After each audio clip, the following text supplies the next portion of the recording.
Hello, everyone. Welcome in. My name is Bryce Koon here with the Crowded Booth and Swarm Talk, your weekly, bi-weekly, whenever it happens, Georgia Tech talk show here on the internet. We appreciate you watching. If you're over on YouTube, make sure you hit that like button, make sure you hit that subscribe button, and we are getting ready to kick off our edition here of not just, as we really kind of dive into the college football season, but the 2024 positional previews, where we're going to take a look at each and every single one of those, and you're going to want to be a part of it. So make sure that you hit that like button, that you hit that subscribe button, and then you lock it in. It's going to be a lot of fun. Some good conversation already happening in the chat. John Burns earlier, always getting into the chat early. He says right there, Jack and Nation, remember, winning ain't free. Send a check, even if it's only $100. We need 40,000 fans sending a check every quarter. That would be $16 million annually. Rambling on with Zach Jones says Jamal Haynes is a top 3 running back in the ACC. Book it. Nico says Jamal Haynes is a running back in the ACC guaranteed. Rambling says top 3. Nico says I said what I said. LOL. A little conversation happening. And then Rambling comes back as I said he's top 3 behind Hampton from a UNC. I do agree. Amari Hampton's probably the best back in the ACC. He's very, very good. Very, very productive too. And then Martinez at Miami, but he does have potential to be number 1 or number 2. A lot of people have Virginia Tech's running back ahead of Jamal Haynes too, which, it is what it is. We'll see. Alex says, hey, everyone. Nico talking about it's a joke. John Burns says, go Jackets, to hell with Georgia, beat FSU, and Rambling there with the as well. Well, let's get locked and loaded here, and cannot wait. If we were not live on Twitter, but now we're going to start kind of moving into that realm of live. We should be live now on Twitter. So we appreciate you tuning in. Going to be a lot of fun talking college football and talking Georgia Tech here on a Tuesday evening. Now, once again, if you're watching on YouTube, make sure you hit subscribe. If you're listening after the fact, a lot of people watch these shows or listen after the fact. We appreciate you too. Make sure you subscribe to those feeds as well. A couple housekeeping things. Maxwell's in the chat, so I'm going to go ahead and make sure I get this up here. He did indeed post our intern position, social media and marketing intern position. Over 50 applicants that we're going to have to go through and look at, but some great applicants, some great resumes in, and we're going to be able to do that as well. Keith says beat FSU, and then Ramblin says, Bryce, I hope you're doing well today. I've not been dealing with delusional fans all day. Gavin says Jonesy sat behind the guru. Nico says 52 days till kickoff. And look, we're going to continue as we get ready to kind of rock and roll with what we have going on. There's a lot of fun stuff. And I just realized my audio is jacked up. Folks, that should be better. That should be way better. Ralph's not here, so I'm kind of all over the place with what we're doing here tonight, but that's fine. No producer in the background. I'm spoiled. That's what it is. But let's kind of rock and roll, and let's talk positional previews. Each week, we're going to take a look at a different position group leading into fall camp and obviously into that game against Florida State. It's going to be a lot of things that I think are very interesting to kind of look at, a lot of things that when you take a step back, you're going to be able to see, hey, here's where the depth is. Here's where some of the star power is for this team. And just bottom line, here's where a lot of the guys where they need to just play better and elevate their play if, Georgia Tech wants to be able to take that next step. So a lot of things we're going to be able to key in on tonight. No pun intended. Well, let's start, obviously, with the running back room. Now, everyone knows what Jamal Haynes was able to do last year. Jamal Haynes emerges as not just a threat on the ground, but a threat in the backfield, out of the backfield as a pass-catching running back. And I think he'll take another step in the right direction personally for that as well. But Jamal Haynes was a really, really solid player. And you know what makes this even crazier is the fact that this guy right here was on the verge of being cut from the roster entirely. Like, was not going to be an option for them. Some folks stood on the table, said, "Hey, we want this guy to stay here. We feel like he could be a piece here." And I would just say this: shout out to Norval McKenzie for his ability to identify, along with a couple of other guys as well, and say this is a guy that we want to be a part of our room. What came in as a receiver, had a weird commitment and everything, and now he's one of the top backs in the ACC. So I think that's something that when you kind of start to look at his development piece, hats off to Norval McKenzie. Been done a good job. So you look at what Norval McKenzie brings to the table. Okay, so this is this is kind of, you look at the stats. Let's take a look at some of the things that Norval McKenzie was able to do with Jamal Haynes. Had 20 catches for around 150 yards last year. That's great. The thing that they want to get better at is just, and this is just as a whole, Jamal Haynes, kind of a smaller guy. If he can become a more consistent blocker for this team, I think that's going to help his pro potential and help the team as well. But obviously, just getting more involved in the passing game. I mean, look, Jamal Haynes was a weapon out of the backfield. Him and Haynes King running that read play, that was fun to watch a lot at times last year. But if you can allow him to emerge as a weapon out of the backfield in 2024, that's going to do wonders in terms of helping out your receiving core, helping out Eric Singleton, who, look, no one's going to be surprised, that he's going to garner a lot of the attention. Jamal Haynes in the backfield as a pass-catching option is definitely going to help you in that category. So I love what Haynes brings to the table in terms of just his all-around athleticism, his ability to hit the hole quickly, his versatility, his agility side to side. I think that's going to be absolutely just massive. I like Jamal Haynes. A lot of people, already in the comments have been talking about Jamal Haynes as a guy that could emerge as one of the top backs in the ACC. And look, I'm going to pull up this list right here, and I think this is one of the bigger kind of takes. I don't want to say one of the bigger takes, but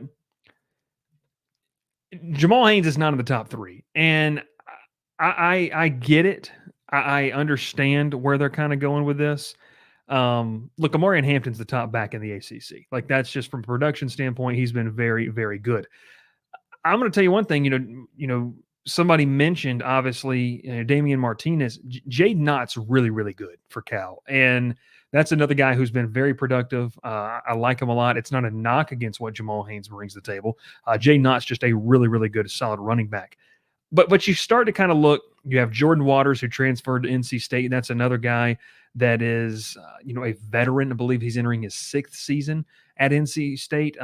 This year he had spent the last 5 at Duke. He's a guy who has over 1,300 yards combined the past 2 seasons and 20 touchdowns. He can do it all. You look at a couple other backs that they're there. Tootin for Virginia Tech. It's a rushing backfield. He was pretty good last year, caught 27 passes for 239 yards as well out of the backfield. Phil Maffa is another veteran that's going to be in this conference. I would say right now, if you ask me to rank, I think that I'm going to put Jamal Haynes as the 4th best running back in the ACC. I just like what Jade Knott has done.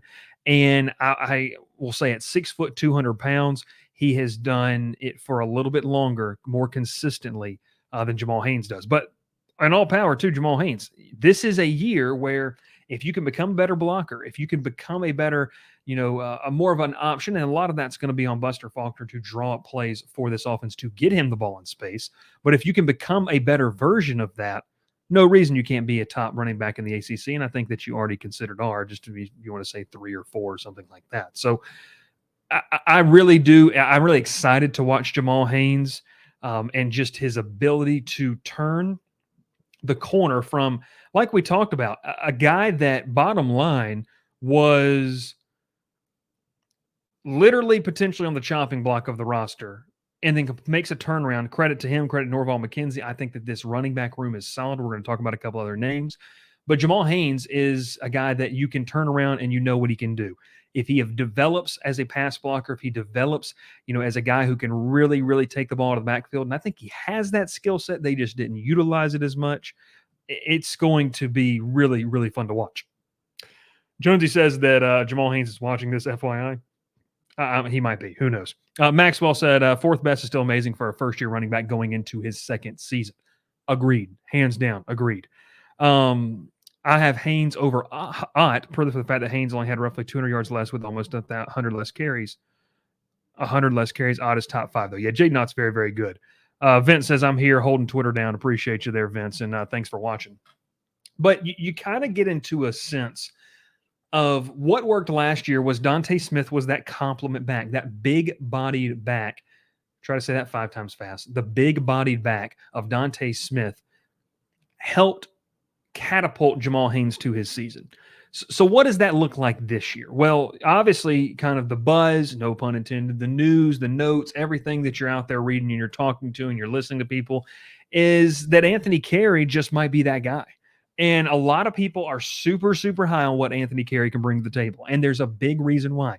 This guy was really highly touted coming out of high school. The recruitment got kind of finicky and weird there towards the end. I think he waited long. I think that also, too, teams kind of had their pick of what they wanted. And then just bottom line, the running back position, both, we're seeing it trickle down to the recruiting ranks. It's just valued differently. Teams look at the running back position differently than they, do. That's kind of where I sit with that conversation of, well, why was he, people say, well, it was between Tech and A&M, and Tech won the battle, hands down, no doubt about it. But I just sit here and I think that when you look at a player to the caliber of what Anthony Carey can be excited. This is the perfect potential complement back. This is a guy that has the confidence to come in, and that matters a lot. And it's not a silent confidence, but it's a little bit of a swagger. And you have to like that about Anthony Carey and what he brings to the table. So I am excited to watch what he can do. I think that when you add in the fact that what Haynes King is going to provide for you on the ground, you're going to potentially, you could alleviate some of, the wear and tear throughout the season on him. But Anthony Carey could be that dude for them. And I think that's a legitimate, legitimate cause. Now here's the thing. Guy's a freshman running back. So while everyone's raving about him, a lot of people felt this way about Evan Dickens last year. And that's not a slight to Evan Dickens at all. It's more of just like he's a freshman running back. And so the depth chart looks different. Like, I think if they suited up today or tomorrow, you would see Anthony Carey getting touches in a game. Like, if they played Florida State tomorrow, I think Anthony Carey is dressed out and he's getting touches. Here's the thing. And when you talk about his ability, he's a bigger guy. He's a tad probably, the same explosiveness, but in a different way of Jamal Haynes. But he also has great ball skills coming out of the backfield. That was something that was really kind of a highlight of him coming out of recruiting. And yeah, he's going to have to learn the intricacies of what, Jeep Wade wants to do up front in blocking schemes. From a zone blocking scheme standpoint, he's going to have to learn to pick up different tendencies of what defenses want to do. Just some of the things that freshmen, there's no way to simulate that during, spring practice and fall camp, because you're truly not going to go full bore like it is. And you're seeing the same plays and the same sets and all these different things over and over again. When you bring a guy like Anthony Carey into the fold here, you're relying on, is what you are now good enough to help us now? We can coach you up into different things. Norvalk McKenzie can sit with you in film and coach you up on several different things, but is your God-given talent good enough right now? And that's kind of the consensus, that it just might be. So I think it's going to be very interesting. I think that with a guy like Carey, he's got the potential to potentially be very, very good this season. I know that I believe he was, he had said on his YouTube channel that he felt like he could be in 1,000-yard back. But I just think that with what he brings to the table, okay, with what he brings to the table in terms of the explosiveness, the size, the shiftiness from side to side at that size, I think it's going to be a lot of fun. Now, Key to Success says Anthony Carey will be a freshman All-American. I'm not going to put a limit on what the kid can do. I just think those are some super lofty expectations. Strive after that. You should want that type of mentality, especially as a freshman, just wanting to be the best there. And look, that's the kind of guy that Tech needed to go get. They were able to get him. Really, really fun back to watch. I think that he is going to take his lumps like any freshman would, But I think a lot of people feel like that his talent, his God-given talent, is going to outweigh some of the learning curve that's just natural for a 17 or 18-year-old to have to face. Nothing, no knock against any 17 or 18-year-old, but the amount of kids that just come in ready to go and can contribute at an elite level immediately, folks, those are the guys that are taking number one and make the big money in the NFL. Like that's just how that is. It's just that rare of a thing. So I am going to be very interesting. Harold says, who do we have in the room besides Jamal Haynes? We were just talking about Anthony Carey, the true freshman running back, Harold, and we're going to continue to kind of move forward in this to a couple of the guys. And this is where, if you start to look at the depth chart, this is where I think the key battle is. Two guys entering pivotal seasons in their respective careers. Jamie Felix jumped in the portal. I don't think that I think that he's outside of the two guys that I was going to mention, but he's going to have to find his way here very soon because I don't know where a spot on the roster is for him right now. But then, so let's put that to the side. The two guys that I think are entering a massive, massive season is a guy we've already mentioned, and Evan Dickens had a great spring, looked really good last year leading up into the season. He's continuing to develop, from a mental standpoint, from a physical standpoint, just understanding the game. And he was a guy that was able to take, this is a term used if you've ever been inside of a football locker room, great mental reps, being on, the two deep and into the, the three deep at times last year. So I think that, not the ATL chart, but just at times last year. So I think Evan Dickens is in one category. And then you have Trey Cooley. Cooley was, a guy that I think that they really liked at times.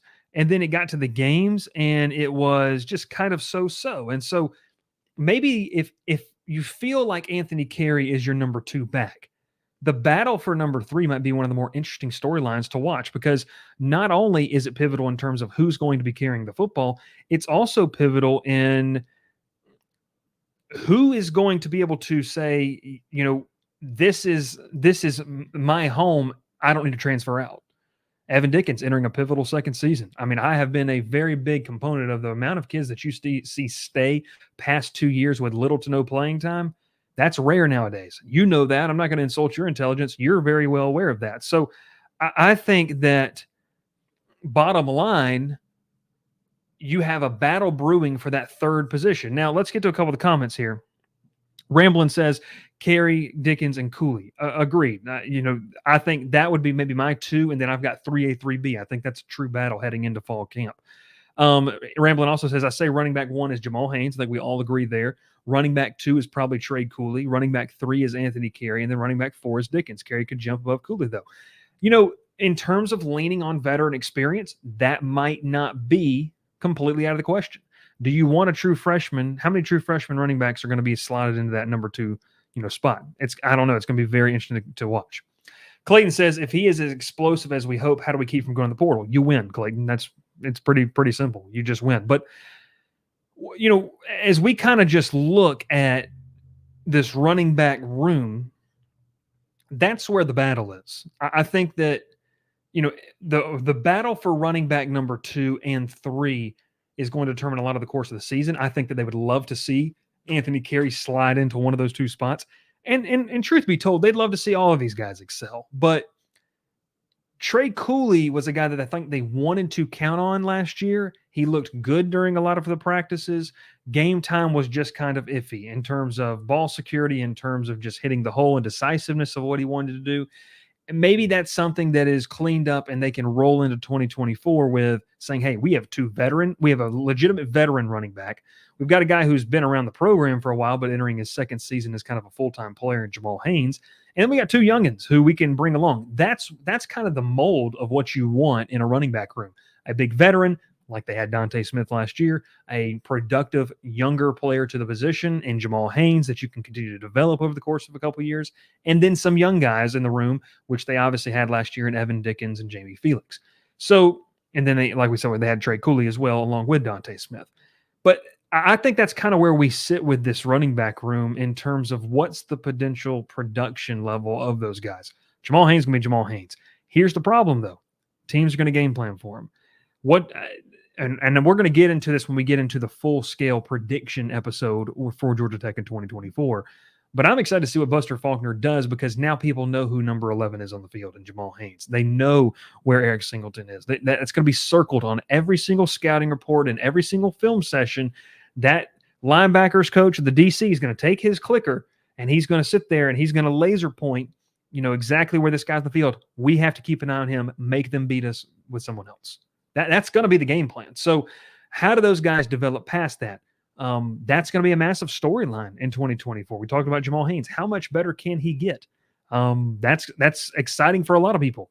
Who emerges as the true number 2 back and the number 3 back, and then who's kind of left out to dry, and what does that take a toll on potentially in the room of their future at the position and at Georgia Tech in general? A couple other guys. Trelane Maddox was a guy that I got the chance to talk to back when he committed to Georgia Tech, battling injury. We might be able to see him, from what I understand, maybe in the back half of the season.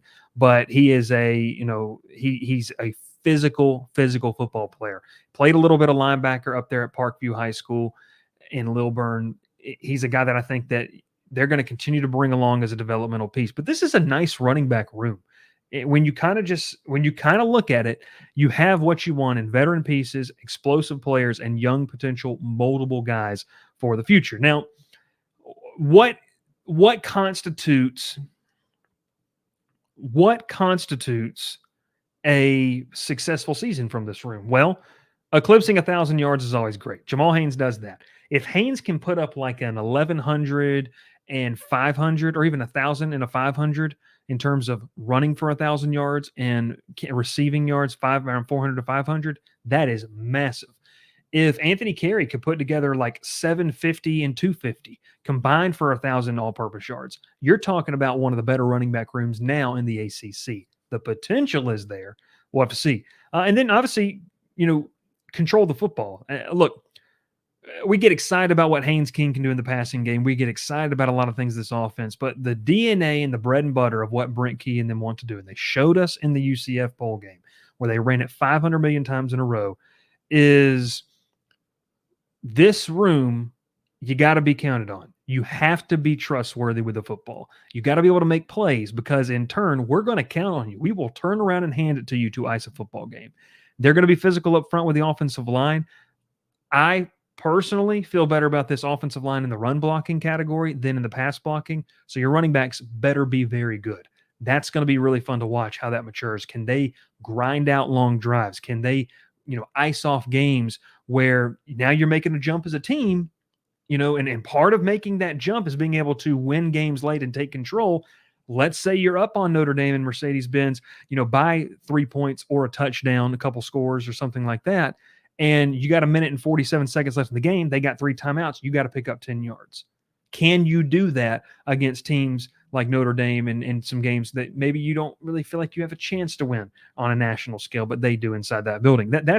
That is part of me just kind of brainstorming about what to me would look like success. You see the statistical numbers, but then being able to grind out some drives, ice some drives as well, and ice some football games and win some games. I think this room has the potential to be a lot of fun to watch.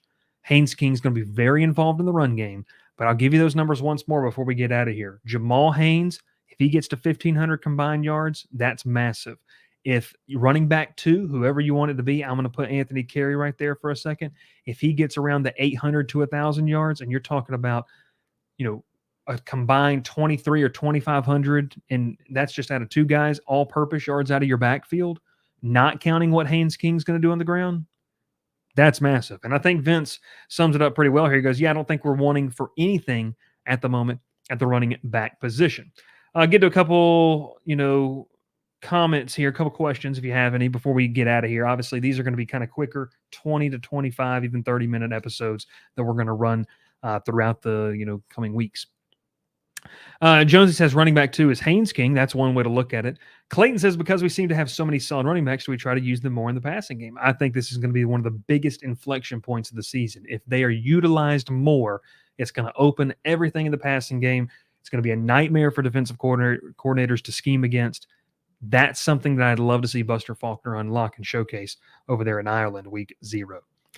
Very true. Better make a bowl game. Kerry said the top reason he committed to Tech was we had the number 1 rushing tech in the ACC last year. We better keep that up. And look, Zach, here's kind of the thing. Like, That's what you should want.